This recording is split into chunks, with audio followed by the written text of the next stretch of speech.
Hi friends, ನಾನಿವತ್ತು ಮೊಟ್ಟೆ ಸಾಂಬಾರನ್ನ ಮಾಡ್ತಾಯಿದ್ದೀನಿ. ಸೊ ಈ ಮೊಟ್ಟೆ ಸಾಂಬಾರು ಮಾಡೋದಕ್ಕೆ ಮೊದಲಿಗೆ ನಾನಿಲ್ಲಿ 1 ಸ್ಪೂನ್ ಆಗೋಷ್ಟು ಆಯಿಲ್ನ ಹಾಕ್ಕೊತಾ ಇದ್ದೀನಿ. ಈ ಆಯಿಲ್ಗೆ ಹೆಚ್ಚಿಟ್ಕೊಂಡಿರೋಂಥ ಈರುಳ್ಳಿ ಮತ್ತು ಟೊಮೊಟೊನ ಹಾಕ್ಕೊತಾ ಇದ್ದೀನಿ. ಇವಾಗ ಇದನ್ನು ಚೆನ್ನಾಗಿ ಫ್ರೈ ಮಾಡ್ಕೊಬೇಕು.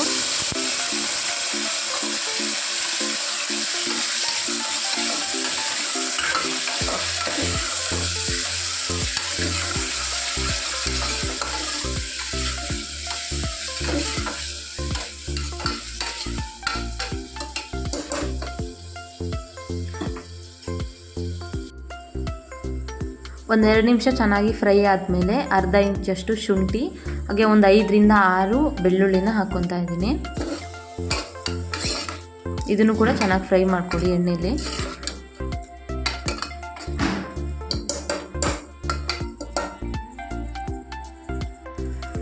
ಇವಾಗ ಇದಕ್ಕೆ ಚಕ್ಕೆನ ಹಾಕ್ಕೊತಾ ಇದ್ದೀನಿ. ಇದಾಗಿದ್ಮೇಲೆ 2 ಲವಂಗ, ಈಗ 5ರಿಂದ 6 ಕಾಳು ಮೆಣಸು, ಸ್ವಲ್ಪ ಕಲ್ಲು ಹೂವು, ಇದಿಷ್ಟನ್ನ ಹಾಕ್ಕೊಂಡು ಚೆನ್ನಾಗಿ ಫ್ರೈ ಮಾಡ್ಕೊಳ್ಳಿ.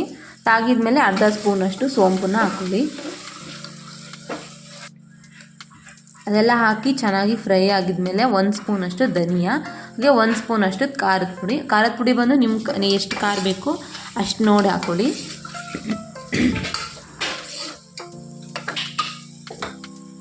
ಇವಾಗ ಇದೆಲ್ಲ ಚೆನ್ನಾಗಿ ಫ್ರೈ ಆಗಬೇಕು.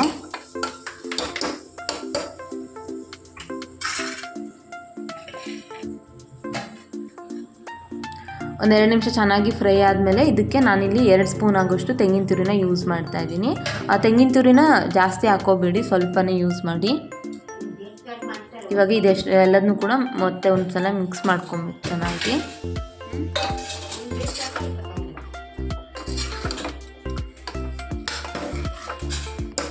ಇವಾಗ ಇದನ್ನ ಮಿಕ್ಸಿ ಜಾರಿಗೆ ಹಾಕ್ಕೊಂಡು ಪೇಸ್ಟ್ ಮಾಡ್ಕೊಬೇಕು. ಸ್ವಲ್ಪ ತಣ್ಣಗಾದ್ಮೇಲೆ ಮಿಕ್ಸಿ ಹಾಕ್ಕೊಳ್ಳಿ. ಸ್ವಲ್ಪ ಬಿಸಿ ಇತ್ತು ನಾನು ಹಾಕೋವಾಗ, ಅದನ್ನು ತಣ್ಣಗಾದ್ಮೇಲೆ ನಾನು ಪೇಸ್ಟ್ ಮಾಡ್ಕೊಂಡಿದ್ದೀನಿ. ಇವಾಗ ಇದನ್ನು ತಣಿಯೋದ್ರೊಳಗೆ ಇದಕ್ಕೆ ಒಂದು ಒಗ್ಗರಣೆನ ರೆಡಿ ಮಾಡ್ಕೊಬೇಕು. ಸೊ ಈ ಒಗ್ಗರಣೆ ಮಾಡೋದಕ್ಕೆ ನಾನಿಲ್ಲಿ 1 ಸ್ಪೂನಷ್ಟು ಆಯಿಲ್ ಹಾಕ್ಕೊತಾ ಇದ್ದೀನಿ.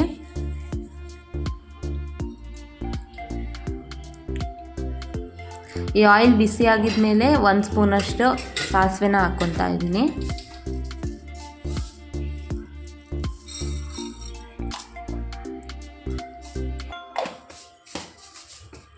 ನೆಕ್ಸ್ಟು 2 ಹೆಚ್ಚಿಟ್ಕೊಂಡಿರೋ ಹಸಿಮೆಣಸನ್ನ ಹಾಕ್ಕೊತಾ ಇದ್ದೀನಿ. ಇದಾಗಿದ್ಮೇಲೆ ಸಣ್ಣದಾಗಿ ಹೆಚ್ಚಿಟ್ಕೊಂಡಿರೋ ಈರುಳ್ಳಿನ ಹಾಕ್ಕೊತಾ ಇದ್ದೀನಿ. ಅರ್ಧ ಈರುಳ್ಳಿನ ನಾನಿಲ್ಲಿ ಯೂಸ್ ಮಾಡಿದ್ದೀನಿ. ಇವಾಗ ಇದನ್ನು ಚೆನ್ನಾಗಿ ಫ್ರೈ ಮಾಡ್ಕೊಬೇಕು ಎಣ್ಣೆಗೆ.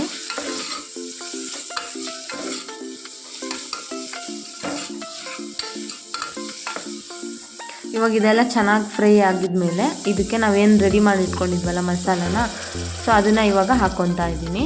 ಸೊ ಅದನ್ನು ಒಂದು 2 ನಿಮಿಷ ಮತ್ತೆ ಚೆನ್ನಾಗಿ ಎಣ್ಣೆಯಲ್ಲಿ ಕುದಿಸ್ಬೇಕು. ಅದಾಗಿದ್ಮೇಲೆ ನಿಮಗಿಲ್ಲಿ ನೀರು ಎಷ್ಟು ಬೇಕೋ ಅಷ್ಟು ನೀರನ್ನು ಹಾಕ್ಕೊಳ್ಳಿ.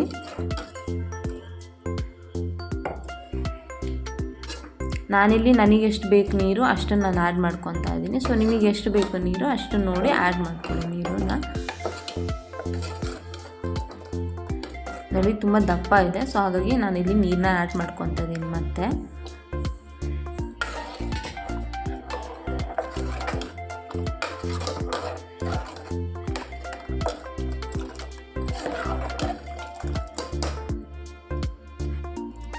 ಇವಾಗ ಇದು ಕುದಿಯೋದಕ್ಕೆ ಸ್ಟಾರ್ಟ್ ಆಯಿತು. ಈ ಕುದಿಯೋ ಟೈಮಲ್ಲಿ ಉಪ್ಪು ಹಾಕ್ತಿದ್ದೀನಿ. ಉಪ್ಪು ಎಷ್ಟು ಬೇಕೋ ಅಷ್ಟನ್ನು ಹಾಕ್ಕೊಳ್ಳಿ ಉಪ್ಪನ್ನು.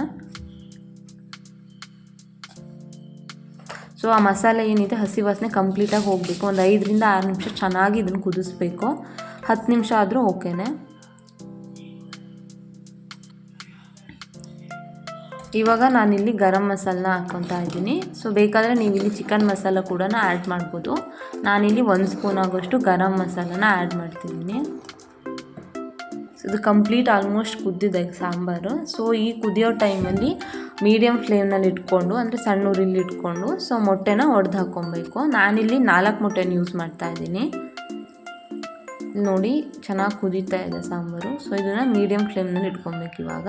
ಸೊ ಇವಾಗ ಒಂದೊಂದೇ ಮೊಟ್ಟೆನ ಸೌಟಲ್ಲಿ ಒಡೆದ್ಬಿಟ್ಟು ಅದರಿಂದ ಸಾಂಬಾರಿಗೆ ನಾನು ಹಾಕ್ಕೊತಾ ಇದ್ದೀನಿ. ಡೈರೆಕ್ಟ್ ಸಾಂಬಾರಿಗೆ ಹಾಕ್ಕೊತಾ ಇಲ್ಲ. ಡೈರೆಕ್ಟ್ ಸಾಂಬಾರಿಗೆ ಹಾಕಿದ್ರೆ ಏನಾಗುತ್ತೆ ಅಂದರೆ ಸ್ವಲ್ಪ ಫುಲ್ ಎಲ್ಲ ಹುಡಿ ಆಗಿಬಿಡುತ್ತೆ, ಪುಡಿ ಆಗಿಬಿಡುತ್ತೆ ಮೊಟ್ಟೆ. ಸೊ ಹಾಗಾಗಿ ಒಂದೊಂದೇ ಮೊಟ್ಟೆನ ಸೌಟಿಗೆ ಹೊಡೆದು ಅದರಿಂದ ಡೈರೆಕ್ಟ್ ಸಾಂಬಾರಿಗೆ ನಾನು ಆ್ಯಡ್ ಮಾಡ್ತಾ ಇದ್ದೀನಿ. ನೋಡಿ ಒಂದೊಂದೇ ಮೊಟ್ಟೆ ಒಂದೊಂದು ಸೈಡಲ್ಲಿ ಹಾಕ್ತಾ ಇದ್ದೀನಿ. ಸೊ ಈ ಮೊಟ್ಟೆನೆಲ್ಲ ಹಾಕಿಬಿಟ್ಟು ಮೀಡಿಯಮ್ ಫ್ಲೇಮ್ನಲ್ಲಿ ಒಂದು 10 ನಿಮಿಷ ಬೇಯಿಸಬೇಕಾಗುತ್ತೆ. ಮೊಟ್ಟೆಗೂ ಕೂಡ ಉಪ್ಪು ನೋಡ್ಕೊಳ್ಳಿ. ಇವಾಗ ಉಪ್ಪನ್ನು ಎಷ್ಟು ಬೇಕು, ಇನ್ ಕೇಸ್ ಕಮ್ಮಿ ಆಗಿದ್ದರೆ ಮತ್ತೆ ಸ್ವಲ್ಪ ಉಪ್ಪನ್ನು ಆ್ಯಡ್ ಮಾಡಿಬಿಟ್ಟು ಬಾಯಿ ಮುಚ್ಚಿ ಇದನ್ನು ಬೇಯಿಸಬೇಕು. ಸೊ ಇದು ಒಂದು 10 ನಿಮಿಷ ಅಂತೂ ಬೇಯಿಸಬೇಕು. ಮೀಡಿಯಮ್ ಫ್ಲೇಮಲ್ಲಿ ಇರೋದ್ರಿಂದ ಮೊಟ್ಟೆ ಎಲ್ಲ ಚೆನ್ನಾಗಿ ಬೆಂದಿರಬೇಕು. ಸೊ ಹಾಗಾಗಿ ಬಾಯಿ ಮುಚ್ಚಿ ಒಂದು 5ರಿಂದ 6 ನಿಮಿಷ ಚೆನ್ನಾಗಿ ಬೇಯಿಸಬೇಕು. ಸೊ ಇಲ್ಲಿ ನೋಡಿ ಯಾವ ರೀತಿ ಬೆಂದಿದೆ ಅಂತ. ಇಲ್ಲಿ ನಾನು ನಿಮ್ಗೆ ತೋರಿಸ್ತೀನಿ. ಮೊಟ್ಟೆ ಒಂದು ಚೂರು ಕೂಡ ಸ್ಪ್ರೆಡ್ ಆಗಿಲ್ಲ, ಒಡೆದಿಲ್ಲ. ನೀವೇನು ಮೊಟ್ಟೆ ಹಾಕಿದ್ದೀರ ಹಾಗೆ ಇದೆ ನೋಡಿ. ಒಂದು ಕೂಡ ಪುಡಿ ಆಗಿಲ್ಲ, ಇಡೀ ಮೊಟ್ಟೆ ಕೂಡ ಇದೆ. ಸೊ ನೀವು ಇದಕ್ಕೆ ಬೇಕಾದರೂ ಮೊಟ್ಟೆನ ಬೇಯಿಸ್ಕೊಂಡು ಬೇಕಾದರೂ ಕಟ್ ಮಾಡಬೇಕಾದ್ರೆ ಹಾಕ್ಕೊಬೋದು. ನಾನು ಸ್ವಲ್ಪ ಬೇಗ ಸಾಂಬಾರು ಮಾಡೋಣ ಅಂತ ಬಿಟ್ಟು ಡೈರೆಕ್ಟ್ ಇಲ್ಲಿ ಹೊಡೆದು ಹಾಕ್ಕೊಂಡಿದ್ದೀನಿ. ಸೊ ಇದೇ ರೀತಿ ವೀಡಿಯೋಸ್ಗಾಗಿ ನನ್ನ ಯೂಟ್ಯೂಬ್ ಚಾನಲ್ನ ಸಬ್ಸ್ಕ್ರೈಬ್ ಮಾಡ್ಕೊಳ್ಳಿ, ಹಾಗೆ ಶೇರ್ ಮಾಡಿ, ಲೈಕ್ ಮಾಡಿ ಆ್ಯಂಡ್ ಕಮೆಂಟ್ ಮಾಡಿ. ಸೊ ಮತ್ತೆ ನಾನು ಇನ್ನೊಂದು ಹೊಸ ವೀಡಿಯೋ ಜೊತೆಗೆ ಬರ್ತೀನಿ. ಅಲ್ಲಿ ತನಕ ಟೇಕ್ ಕೇರ್ ಆ್ಯಂಡ್ ಬಾಯ್.